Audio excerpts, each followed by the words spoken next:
भगवान शंकर के हाथ का त्रिशूल, थोड़ी व्यवस्था बने, शंकर जी का त्रिशूल आपके घर तक पहुंचाना है, क्योंकि लिंग पुराण में इसकी महिमा है।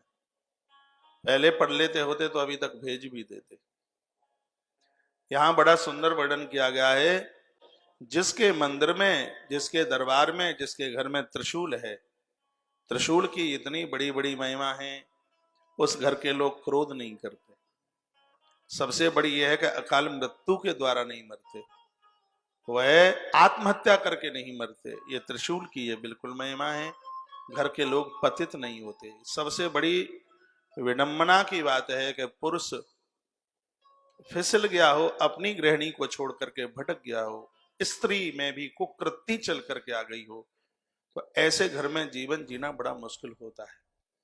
गोस्वामी तुलसीदास जी ने तो यह लिखा था कि कांटे का दर्द एक बार होता है, तलवार का घाव एक बार पीड़ा हो, लेकिन जिस घर की स्त्री वध चलन है वो बार बार कांटा चुभता है, बार बार चुभता है।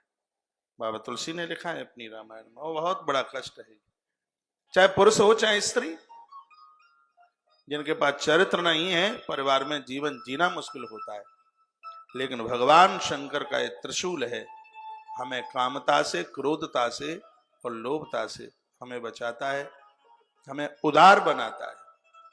तो त्रिशूल की इतनी बड़ी महिमा है। कोई तो बात होगी कि महादेव ने त्रिशूल हाथ में रखा, महादेव जैसा उदार कौन मिलेगा आपको। इसी लिंग पुराण की कथा है आगे। एक बार मैया रूठ गई, क्षीर सागर में गई थी भोजन करने के लिए, शंकर जी और वो दोनों गए थे। आए तो मैया का मुंह लटका था। शंकर जी ने पूछा, सुनिए, शंकर जी ने पूछा, क्यों आज कुछ रूठी सी दिख रही हो, क्या बात है? कहा, पता नहीं भाग्य में क्या लिखा है, सबके पास रहने करने की सब इतनी बढ़िया व्यवस्था है, लेकिन हम तो इस वट पेड़ के नीचे, हमारी तो भाग्य में ये बरगद का पेड़ ही लिखा है क्या? अपने पास भी एक बढ़िया सा भवन होता तो कितना अच्छा होता। शंकर जी ने कहा, हमारी तो हस्तरेखा में ये बड़ का पेड़ ही है। शंकर जी को तो मकान दुकान चाहिए नहीं कुछ। मैया ने कहा, हाथ की रेखा तो बनाई जाती है, कोशिश करूं मकान बन जाए।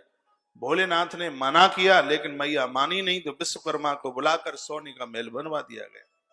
श्री विश्वकर्मा जी आए और कैलाश पर सोने का महल, देवता देखने को आने लगे, भीड़ लगे भारी। शंकर जी को लगा ये आफत आ गई है, तो भजन भी छूटा। ऐसा भवन बन गया है कि जो आराम से, हम तो बरगद के पेड़ के नीचे बैठ करके भजन करते थे, माला सुमिरते थे, अब तो कोई न कोई आता ही रहता है। एक जाता है 25 आते हैं, तो बड़ी आफत आ गई। विश्वकर्मा जी ने कहा, सरकार भवन बड़ा सुंदर बनाए, एक बार देख लेते। भोलेनाथ ने कहा, जिसको चाहिए उसको दिखा दो, मुझे तो चाहिए नहीं, तो देख के करूंगा भी क्या। मैया ने भवन देखा तो भवन तो बड़ा आलीशान था, सुंदर सा राम जी का मंदिर बनाया था उसने, बढ़िया राम जी का मंदिर बनाया विश्वकर्मा जी ने। मैया तो बड़ी खुश हुई और कहा, बाबा बहुत सुंदर महल है, इतना बढ़िया भवन है, इसका तो धूमधाम के साथ उत्सव गृह प्रवेश होना चाहिए।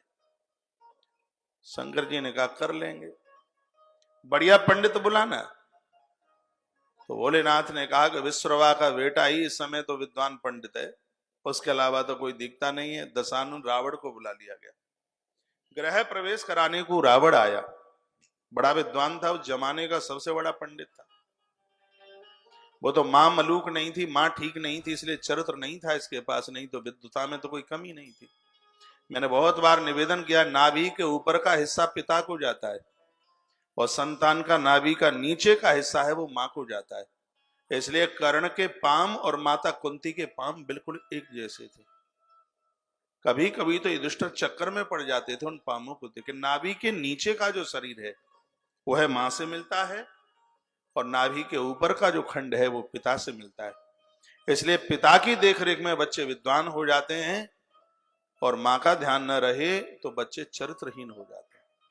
रावण का पिता बढ़िया है तो विद्वता में कोई कमी नहीं। रावण की मां मलूक नहीं है, केससी नाम की निशाचरी सुमाली, जो नीचे के लोक में रहता है, उसकी बेटी थी केससी। रावण के पास चरित्र नहीं आया, विद्वान में कोई कमी नहीं थी। इसलिए मैंने बहुत बार कहा है, पिता की देखरेख में बच्चे विद्वान हो जाते हैं, वंश की देखरेख में बच्चे कायर नहीं रहते, वीर हो जाते हैं। वंश की देखरेख नहीं होगी तो बच्चे कायर हो जाएंगे। पिता की देख रेख नहीं होगी तो बच्चे मूर्ख हो जाएंगे, और स्वयं की देख रेख नहीं होगी तो दरिद्र हो जाएंगे। यदि कोई भूखों मर रहा है तो माता पिता को दोष ना दे, उसकी कमी स्वयं की है। स्वयं यदि वो काम करने वाला हो तो भैया गरीबी का श्राप उसको छू नहीं सकता कभी। और इन्हीं शब्दों में एक शब्द मैं और बोल रहा हूं, वो ये है कि मां के दोष से बच्चे चरित्रहीन हो जाते हैं। जो जो इस दुनिया में औलाद बिगड़ी, उनके इतिहास को उठा करके देखा गया तो देखा गया कि वो कमजोरियां मां की थी। मां की देख रेख में बच्चे चरित्रवान होते हैं। हनुमान जी की मां को आप देख लीजिए, जो जो सूत्र माता अंजना ने जो दिए हैं हनुमान के लिए, वो बड़े अद्भुत है। कभी हनुमंत